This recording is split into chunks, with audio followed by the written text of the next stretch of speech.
Power star Pawan Kalyan ప్రస్తుతం కాటమరాయుడు సినిమాలో నటిస్తున్న సంగతి తెలిసిందే. ఈ సినిమా అనంతరం త్రివిక్రమ్ దర్శకత్వంలో చిత్రం మొదలు కానుందని ఊహాగానాలు ఇప్పటికే వెలువడించాయి.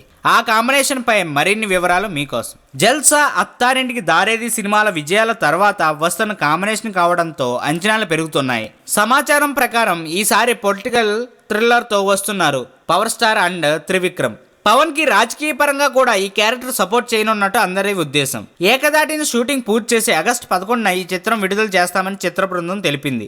ఈ చిత్రానికి అనిరుద్ సంగీతం అందిస్తున్నాడు. కీర్తి సురేష్, అను ఇమ్మాన్యుల్ హీరోయిన్లుగా కన్విన్స్ చేయనున్నారు. మొత్తానికి అటు సినిమాల్లోనూ ఇటు రాజకీయ పరంగా కూడా ఉపయోగపడేలాగా Trivikram and power star Pawan Kalyan సినిమా ఉండబోతుందనే టాక్ వినిపిస్తుంది. చూద్దాం అది ఎంతవరకు జరుగుతుందో. ఈ వీడియో మీకు నచ్చినట్లయితే సబ్స్క్రైబ్ చేయండి. ఫిలిమి స్టార్స్ బోలెడంత న్యూస్ బోల్డ్గా.